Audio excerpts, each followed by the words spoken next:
Delivery के बाद क्या औरत 40 दिन तक नापाक रहती है? ये अवाम में एक गलत तस्वुर राइज है जी। कि डिलीवरी के बाद जो औरत है वो 40 दिनों तक नापाक रहती है, और इस तस्वुर के साथ हमारे खातून को नापाक 40 दिन तक नापाक तस्वुर किया जाता है। पहली बात तो ये कि औरत डिलीवरी के बाद 40 दिन तक नापाक हो ये जरूरी नहीं है। अच्छा, इसलिए कि जो डिलीवरी के बाद जो ब्लीडिंग होती है उसे निफास कहते हैं, ठीक है। और निफास की कम से कम कोई मुद्दत नहीं है।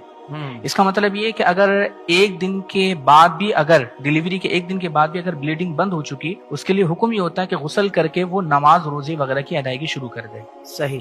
लेकिन अगर मिसाल के तौर पर उसकी ब्लीडिंग जारी है और फिर वो 40 दिन तक जारी रहती है तो उस सूरत में वो नापाक रहेगी।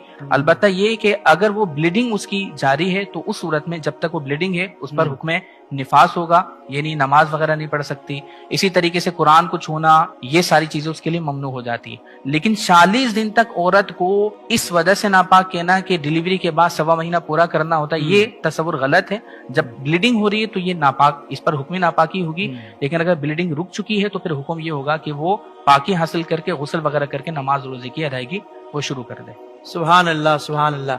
लेकिन जब शरई मसला पता हो तो बंदा वाकई कितनी आसानी है उसके लिए। यानी आप तो क्या क्या समझ रहे थे, घर की औरतें क्या अजीब रवैया उन्होंने इख्तियार किया हुआ था, लेकिन शरीयत जो कहती है हमारे लिए वही मयार है और हमें उसी मयार को अपनाना चाहिए।